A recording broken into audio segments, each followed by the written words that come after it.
So excited to be here with you today and talk about elevated experience.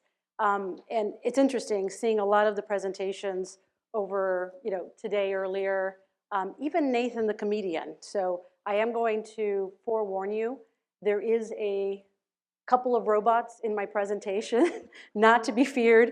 But we'll talk a little bit about how we're, doing some fun things with that. But in all seriousness, one of the things we have been focused on is, as we're bringing people back, is really what's the experience in the office? How can we elevate that experience, engage people? So our HR team had done an analysis, I think this was about 2022 and 23 as people were coming back. And they said, based on the exit interviews of people that had left, people that were still there, the people that had come into the office were twice as likely to stay with Accenture than if the people that weren't regularly coming to the office. We have tried to stay away from mandates. We have a couple of countries where we do have them, and it's also based on type of work. So if you're doing secure bay type work, you've got to be in. So it really is role-based. We know that the mandates tend to not be very positive with employees, so we're trying our best to encourage, and that's what we're focused on about elevating the experience. So can I see a show of hands? And I'll try and block the light. How many of you recently have been in an office where you were just surprised and delighted? See a few hands, which is amazing. That's great. That's great. And that's one of the things we want to talk about is what are those things, and this is not about spending a ton of money, but it's how can we connect with people? How can we make their experience in the office memorable so that they're wanting to come back? And it's something that they don't get that connection at home. So it's wanting to get that connection. We know how important it is for people to collaborate with their teams. And it increases productivity. So how can we draw those people in? So I will show a quick video. Hopefully all the technology works. So this is something that we do occasionally in our One Manhattan West office. It can be a birthday, it can be an anniversary, service anniversary. It could be somebody that's bringing their baby in to meet kind of their colleagues they work with. But it's something that we do where we know it's going to mean something to the individual. So I'll play. It's just 30-second video.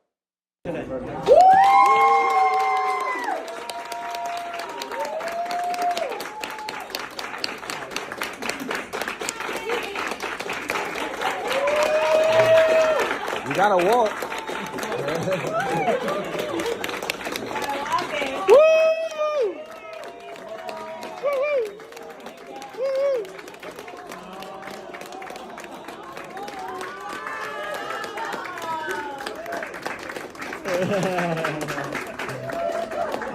I put mascara on today. Well, listen, Thank you. So obviously this meant something to this lady. You'll see a little more about the rest of the story here, but again, we rolled the carpet out to our workplace lead from the UK, and she loved it, but she said, this was never going to work in the UK. Like, we can't do this. This will not work. So it needs to be localized, right? What will work in the culture, whether it's, New York versus Dallas or Tokyo versus, right, Helsinki. So, but again, this doesn't cost anything. Typically, we have either it's the workplace or colleagues of whoever that person is. And typically, it's the workplace person that is coming up with the idea of when to do this. So whether it's big celebration, somebody had a big sale or met a target, or again, something meaningful in that person's life. So again, doesn't need to cost a lot of money. One of the things COVID was awful in all sorts of ways. But what did we learn? We learned so much of how connection's important. I think we took it for granted before. Accenture, just if you don't know, we have a lot of people, a lot of employees, so close to 800,000 employees at Accenture, around 650 to 700 offices, depending on the week or month. But we took it for granted. We were pretty much hybrid before, so we've been doing kind of reservations for the last 20 years. And these are real shots of our office back in the early 90s. So the ones on the left side of the slide. The one on the right, so that was Chicago on the left, probably early 90s. On the right is Bangalore about 6 months ago. So you can see the difference in people engaging, just the office, and it's so much more about collaboration. So I just thought the comparison kind of spoke for itself. And I kind of laughed when the MasterCard team was up. I was like, I've got 3 circles as well. And luckily they match. They're very similar. So it's the physical and how are we designing the space to support collaboration, connection, the digital needs, and we work very closely with our IT group to focus on what's the right technology for the room. I mean, just about every meeting these days is hybrid. So that technology has to support that connection. So the person that's not in the office still feels they're on a level playing field. And then the human needs. So we'll talk a little more about that, but I'll just kind of whiz through here on some of the things that we've done in each of these areas. So around intentional connection. So it requires effort. So we have revamped our design standards, and as many of you have probably done, you moved from kind of the me space. We probably increased to 20, 30% more collaboration and connection space, so kind of that we and us space. And we made it intentional too, so that it's very engaging, right? During COVID, people loved going to Starbucks or their local coffee shop. So how do you recreate that in the office? So we have invested on, people spending time in their coffee points, and what's that experience like? And then on the right, we focused as well on local community connection. So this is art lifting, and I love the presentation before on how art can make an impact, absolutely. So we try, this is the Boston office in the right. The top left is Zurich, and the bottom left is New York. And on the right, the Boston office, so it's a local artist, and it is a person with disabilities. And we have in the office there, it talks about who the artist is, and it really just gives that local feel to the office. So one of the things we're trying to do is, 80% standard, space standards of kind of trying to drive that consistent experience. You can imagine with close to 700 offices, it's like herding cats sometimes. So 80%, we need to follow that consistency, but 20%, we want that local flavor. Like we want that culture to shine through. The next thing was technology. So we had technology before, but we were a bit, I think, more intentional, and again, trying to level the playing field for the people that may not be physically in the office. So we have the idea signs that are connected with our reservation system, and we have the technology. So whether it's, we have all sorts. We have Cisco, we've got Logitech, Microsoft Teams rooms. So again, making sure that all of our spaces and meeting rooms, and I would say a lot of our space and meeting rooms needed an uplift in technology. And then this is where we have some of the robots. But so again, we're trying to use technology in a way that helps connect people. So on that top right, it's one of our buildings in Bangalore, and typically that signage in the front is either we've got guests coming in and we'll put them up there and welcome them, or it could be, International Women's Day, whatever it might be, but we use that signage and digital signage to talk about our values, sustainability, all the kind of things that we're doing in the office. It could be we've got, a craft thing at lunch today if you want to go up to the cafe and do it. Then we have Pepper. She's in the Dallas office, so she does wayfinding. So she'll help you find your meeting room if you need. She's great, does some interaction. And then Felix, the cat. Felix is in Zurich and the cafe, and we'll deliver your entree, we'll deliver a birthday cake in the office, we'll pick up your dirty dishes in the cafe. So it's just, again, something that interacts with people, makes it fun, makes it exciting. Those tend to be a little expensive, I won't lie, but we don't do that everywhere.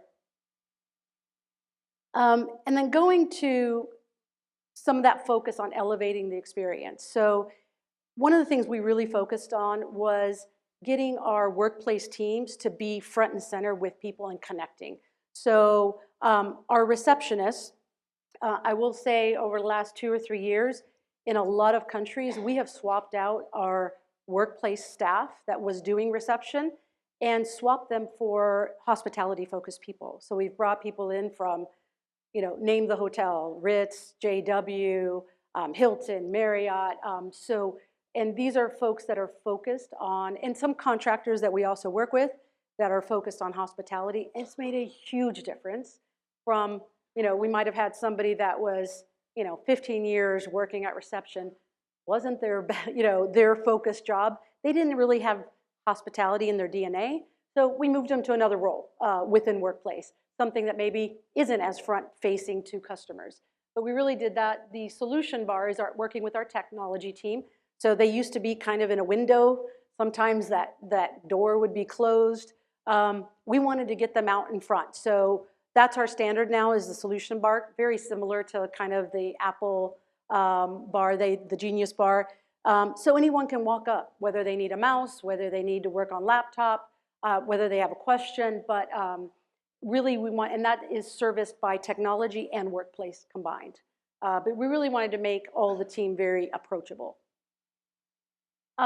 Other low-cost types things, so doing some plant propagation, and then, so we did have, during COVID, many of you might have gone to single-item snacks.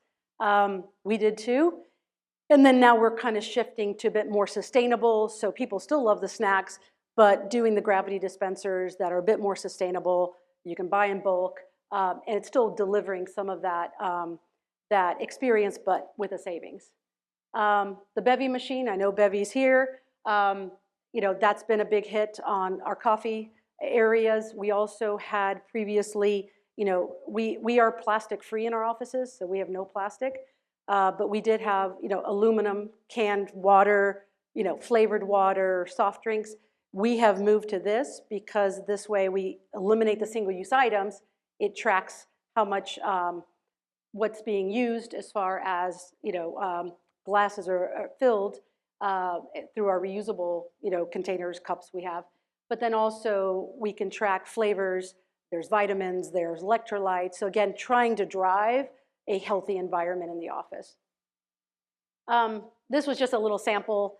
The last time I was visiting the San Francisco office was about 2 years ago, and I was coming from Austin, which is my home office. So the workplace team gave a little bag, signed card by the workplace team with some little treats that were like Ghirardelli chocolates and things that were very specific to San Francisco. Again, not super expensive, doesn't take a lot of effort, but just it's that intentional thing of making people feel welcome. This was our UK workplace lead that came over to One Manhattan West. We have a Ripples machine. I don't know if you guys, any of you have that. You can upload with a QR code any picture, and it just, and that was a picture of her when she was visiting the office in the morning, and that we gave her that in the afternoon, just kind of a surprise. So hospitality really being more of a dialogue than a monologue, and again, kind of reinforced with having, connecting with people. One of the things, we did a survey coming back from COVID, and around 400,000 people, we had about a 37% rate of participation, and they all said they wanted more information about the office. They wanted to be able to be more purposeful about their visit. So are they coming into focus? Are they coming in to connect? What is the reason they're coming in? And depending on that reason, they might want a quiet room that for neurodiversity or just to focus. They might also, or they might want a meeting room that has collaboration, that has a certain type of screen. They might want a more of a co-working space or kind of a co-design space, so more soft seating. So this is our ServiceNow workplace service delivery platform. So it's our reservation tool, but we provide a lot of information because now people aren't coming every day to the office, right? So when you come once a month, you might forget, okay, gosh, was there bike parking? I can't remember. Was there a shower? Is there a wellness room? So we provide building features. We provide all the events that are happening in the office so they can pick and choose, like, oh, I was going to come in Tuesday, but I really want to attend this thing going on Thursday. So it gives them more information so they can be very intentional about when they're coming to the office. The other thing is we have added the accessibility report. So if you have any kind of need, so whether it's neurodiversity to you're in a wheelchair, you have a cane, you might be blind, whatever it might be, this is a report that's on every office that gives the features. So if you are sensitive to sound, so this is our Chicago office, it's talking about there is some background music. It is to a minimum. It could be there is good lighting. So it gives in all these different areas full information. So whatever your need is, it will say if there's handicap parking, if there's not. So we're very proud of this, and we've been getting great feedback from employees that it's just enriching their experience and providing them the information they want. And this is adding kind of that emotion and richness to our service. We didn't have bad service before, but it's really kind of bringing it to light. And I love this quote of service is black and white, hospitality is color. And this is Will Guidara from Unreasonable Hospitality. How many of you guys have heard of Will? Okay, quite a few. Awesome. So we are actually going to be piloting his training for our workplace team in North America.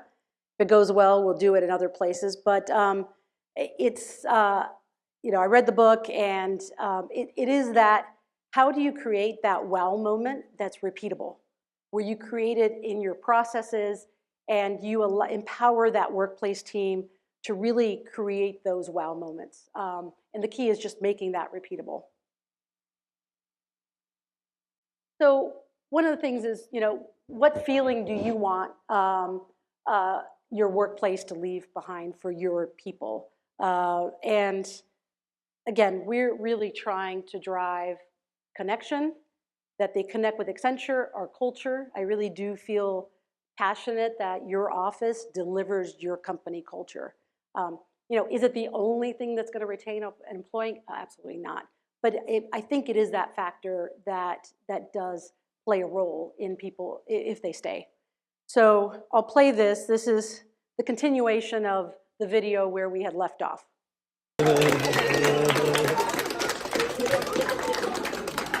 Oh my goodness, what a sea of beautiful young people making moves and changes. You guys, oh my goodness gracious, what a blessing. I feel if I could just be personal 1 minute. I am so underappreciated at my job for being who I am, and they take the love that I have of language and loving people as gossip, but I know it's an intimidation because they can't do what I do because I genuinely love. And this feels appreciative. This is all love, and I'm so very proud that my daughter is at this company feeling this love. Yeah.